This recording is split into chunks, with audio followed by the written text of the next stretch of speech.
you have these massive higher spin particles. But there has been an old belief that, in fact, going back to David Gross, who first pointed this out in the late 80s, that this may be a symmetry broken phase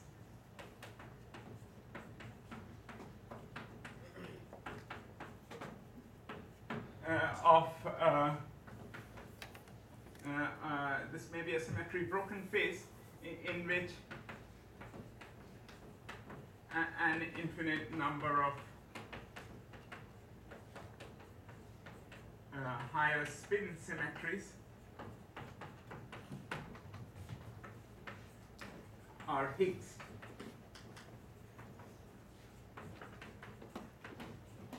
So higher spin gauge symmetries or gauge invariances more accurately.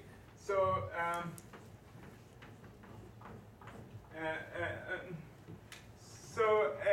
so what you know that gauge symmetries can be realized in sort of in different phases, different ways in our real world. And the non-abelian Yang-Mills symmetries are realized in very many different ways. You have in the electroweak sector, they are spontaneously broken and are Higgs. Now that we found the Higgs particle, we can say this with much more surety that it's realized in a Higgs phase in which the underlying gauge invariance is broken and leading to a massive spin 1 fields, these W and Z bosons. Though they start their life off as massless fields, they become massive through the Higgs mechanism. And of course there is there's the confining phase, but that's a different thing altogether. So non-abelian gauge theories have a number of dynamical phases, what was speculated was string theory has a fairly unique structure. It's a fairly rigid structure. But if you look at the low energy fields, the low energy gauge invariances, they are just the diffeomorphism invariance and non-abelian gauge invariances. That is not enough to fix the structure of string theory. So people have been trying to search for the underlying symmetries, because that's obviously one of the canonical ways in which a structure gets, a dynamical structure gets fixed by demanding invariance under the symmetries. Since string theory has a rigid symmetries, has a rigid structure, you might think there should be these symmetries, but they are not visible. So the speculation was that just like in the electroweak theory, where the underlying non-abelian gauge symmetry, let's say between the photon and the W and Z bosons, is not manifest. The photon is massless, whereas the W and Z particles are massive. Similarly, it may be that you have a similar thing in string theory, that there's an infinite number of higher spin gauge invariances or gauge symmetries, which in some unspecified way is Higgs. So I should put these in quotation marks because there was no specific model proposed to Higgs these symmetries. So the very little limited evidence that was there for this kind of conjecture or statement came from the analysis of string scattering amplitudes, where in string theory, this higher spin, these massive higher spin particles, if you looked at their high energy behavior, the high energy behavior of these of the scattering amplitudes of these particles, there are a number of relations between them which seem to sort of seem to hint at an underlying symmetry. So the evidence was, or the whatever the so relations between the high energy, between the scattering amplitudes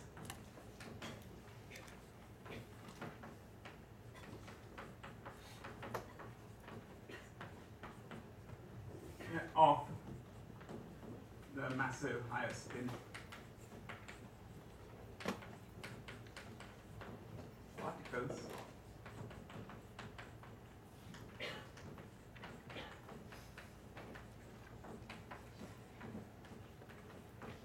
So this was sort of the evidence for, or the sort of, the hope was that these relations could be explained by means of some underlying symmetry. So this was not very strong evidence, but but there was some sort of it was somewhat compelling because there's a sort of a universality to the high energy behavior of the scattering amplitudes, which seems to beg for an explanation. So in any case, this is how things lay sort of dormant, but there wasn't much evidence, much additional evidence beyond this, and people didn't have much of an idea about how this Higgsing would happen, etc. So that brings me to the second motivation, which is something that started happening. So this was gross in 1989 or something like that. But starting around 1998 or so, one started understanding, first in the context of string theory, but soon more generally, as I will describe, the fact that there seems to be a very general correspondence between theories of gravity, theories containing gravity. So when I say theories of gravity, I mean theories containing gravity in anti-de Sitter space in d+1 dimensions. So the conjecture of holography, in a suitably interpreted in a wide manner, is that theories of gravity in d+1 dimensional anti-de Sitter space are equivalent to quantum field theories, more precisely what are called conformal field theories, which have sort of an additional symmetry in d dimensions, in particular on the boundary of this anti-de Sitter space-time. So the anti-de Sitter space-time, about which I will say more later, but at this moment let me just draw a cartoon of anti-de Sitter space-time. Anti-de Sitter space-time can be viewed as a sort of a solid cylinder, just like a solid pipe. So it's cross-section, it's an infinite cylinder whose vertical direction can be thought of as the time direction. So the cylinder goes from -infinity to +infinity, and the equal time sections, these are like d-dimensional balls.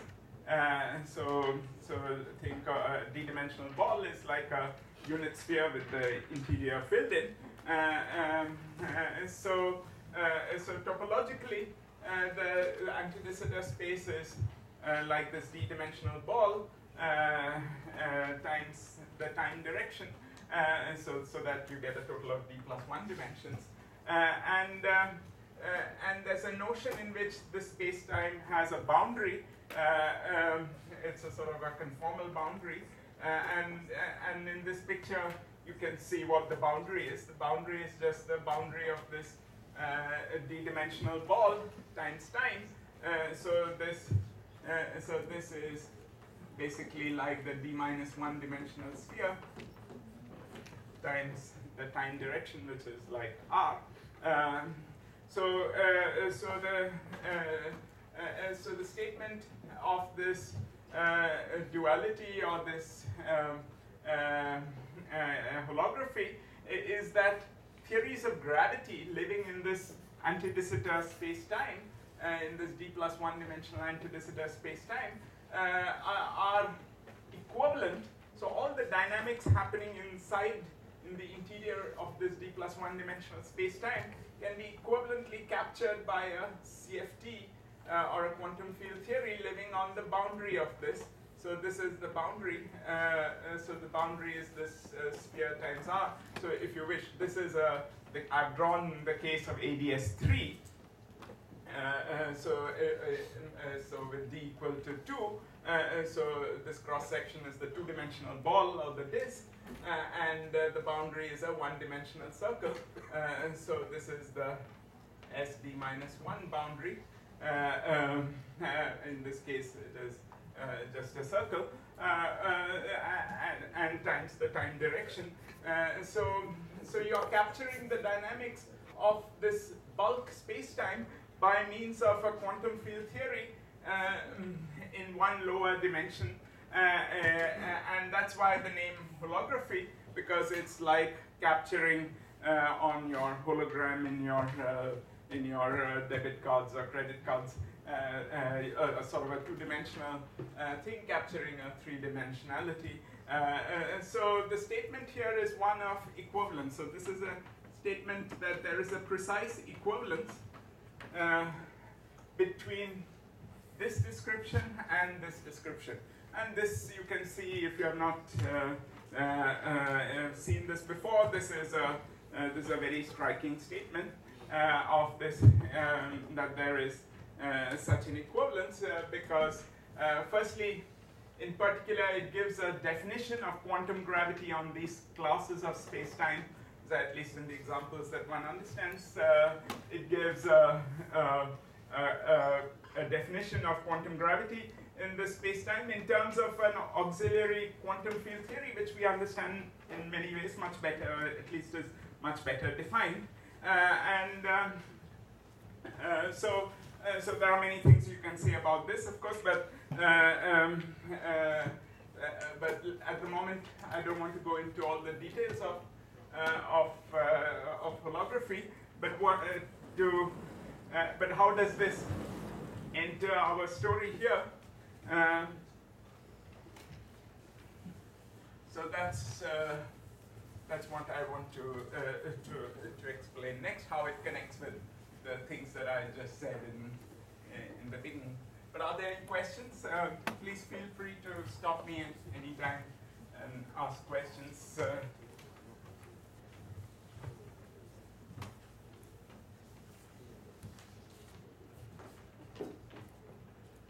Okay, so so this is fine. This is a very general statement I made, and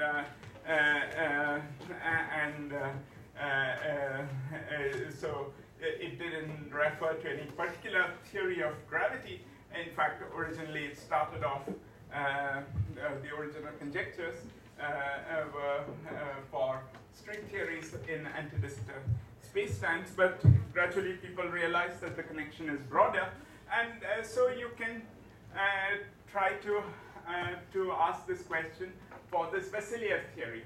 So you can ask the question, do Vasiliev theories of gravity, because the Vasiliev theory, as I wrote down, contains all the contains a tower of massless higher spin fields, from including the spin 2 field, but also other fields, and so at least he has given a consistent classical set of equations for these fields. So you can ask whether do Vasiliev theories of gravity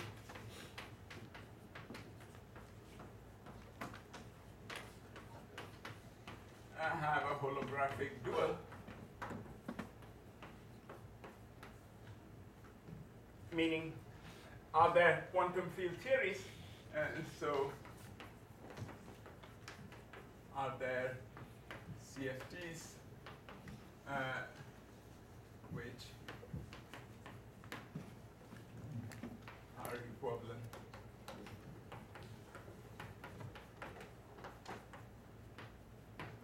CFTs in d dimension, which are equivalent to them holographically.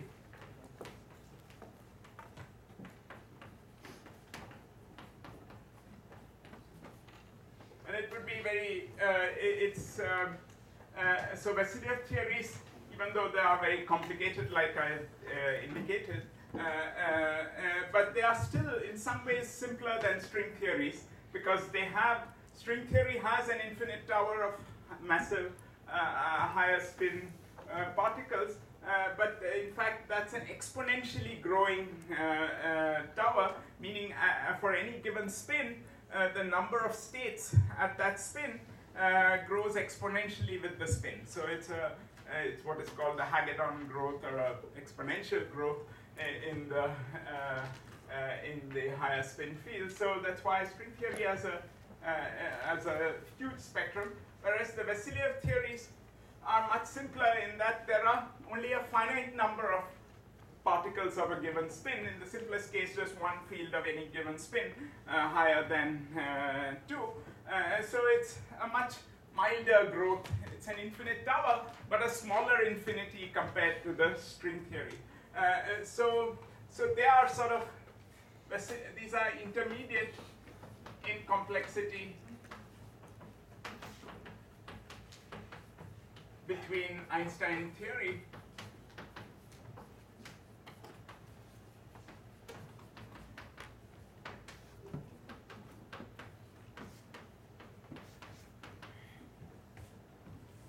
and string theory.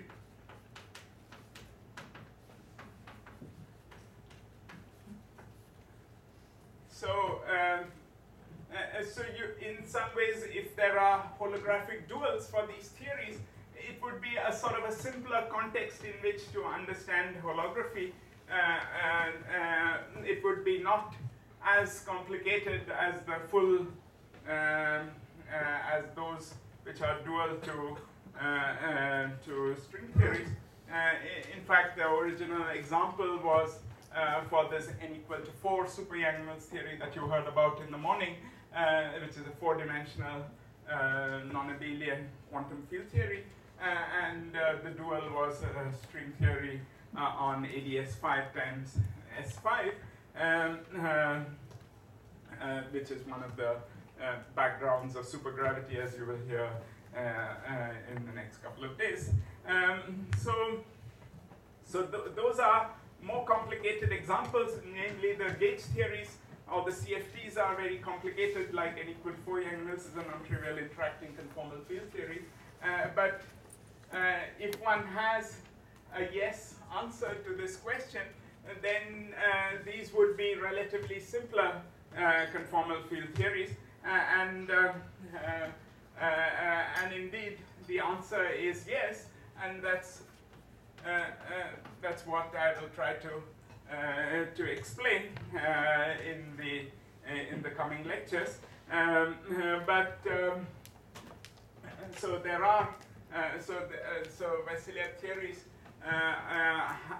By now we know a couple of instances where they have a holographic dual, and indeed the CFTs dual to them are in some ways much simpler than the CFTs in the original string theory context. And this gives us sort of a very tractable, so the advantage is that you get a sort of tractable examples of holography.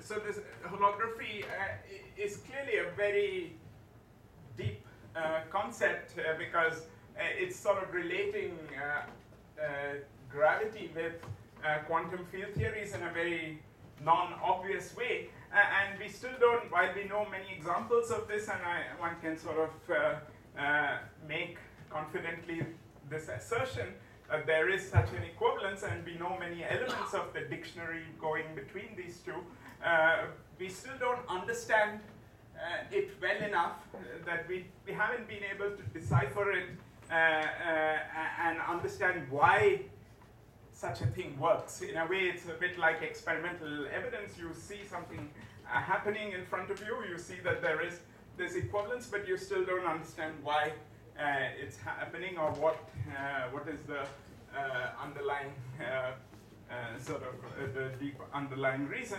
So you can so the advantage. So that's why it's necessary to expand one set of examples, and the Vasiliev theories are in some ways sort of minimal examples of this holography. They are relatively they are much simpler than the string theory, as I said. So and you can see that there are these are tractable. You can make precise checks of the holography to a level of precision which is much more than you can do in many of these other cases. So because, and the reason is because they are tractable, you can make, you know the Vasiliev equations, the classical equations reasonably well, because of this Vasiliev construction. He gave an explicit construction of these equations. So you know them reasonably well, and the dual conformal field theories of quantum field theories will also be relatively simpler ones, which you can, they are often solvable, and so we can make much more precise checks of holography, and the hope is so the hope here in this this motivation is to use these higher spin theories to sort of try to decipher holography.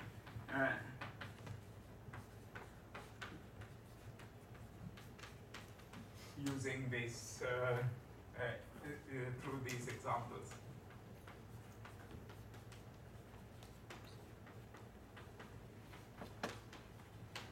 In fact, excuse me. Yeah.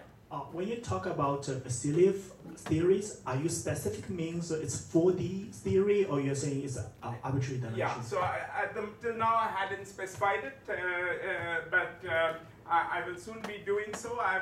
So Vasiliev has constructed theories of these higher spin interacting fields in general dimensions. So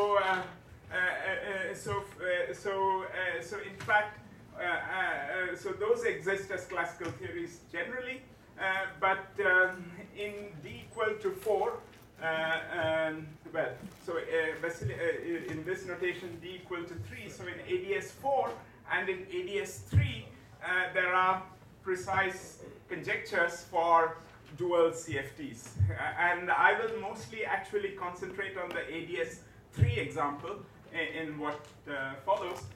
But because that will be in many ways simpler, but all these statements as such are not necessarily tied to d equal to 4 or d equal to ADS 4 or ADS 3. These are general statements. But are there any evidence for higher d, for d larger than 4? Is there any evidence? Yeah, so there are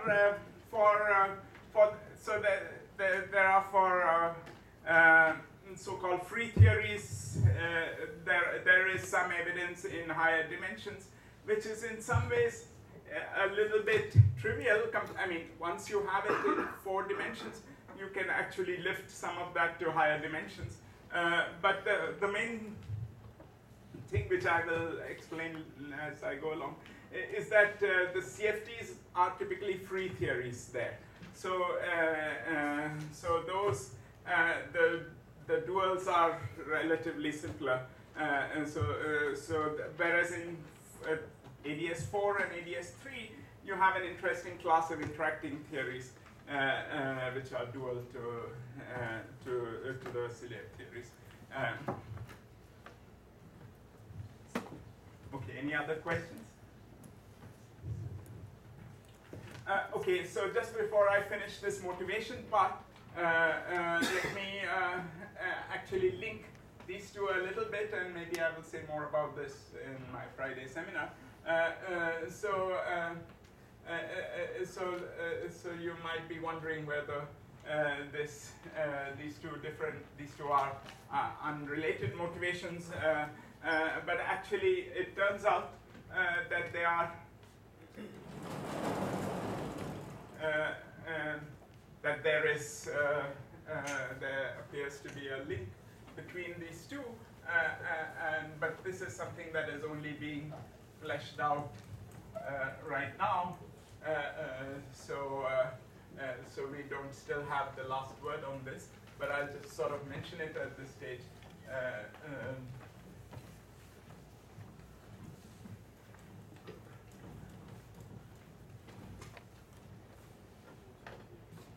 Okay, so what is the link between the two? So in some sense, you can say the Vasiliev theories are that this is a realization of this idea of growth, not in flat space, but in anti-de Sitter space times. The Vasiliev theories can be viewed as a subsector of string theory.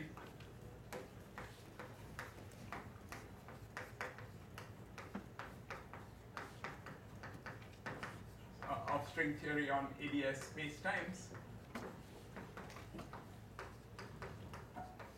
in the tensionless limit.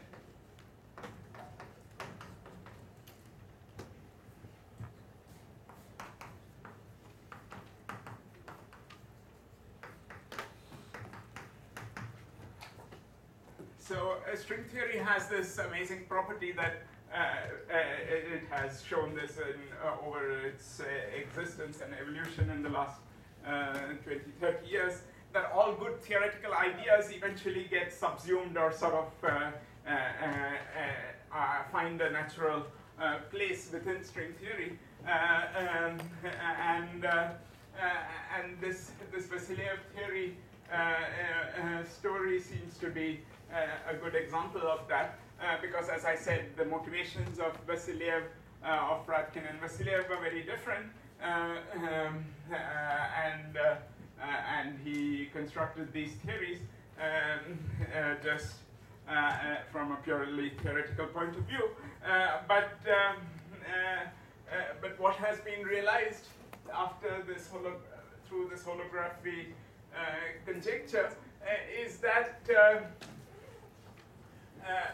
the Vasiliev theories can be viewed as a subsector of string theory. I've mentioned a couple of times already that they have string theory has a huge set of massive states, higher spin states, but the Vasiliev theory is much fewer. So obviously, the Vasiliev theory cannot be a string theory as such. But it can be viewed as a subsector or a consistent truncation of string theory, much the same way as supergravity is a subsector or a consistent truncation of string theory, except that supergravity is in the sort of low tension, in the tension going to infinity limit, namely when you consider at low energies compared to the string tension, you can truncate string theory to supergravity. But the Vasiliev truncation is the opposite. This is in the tensionless limit, or if you know string theory, this is in the alpha prime goes to infinity limit, not the alpha prime goes to zero limit. I won't have that. I won't go into the evidence for this, but I'll just state a couple of things just to which will be useful to motivate things later. So how does this sort of come about? This comes about because you learn this from holography. So from holography you learn that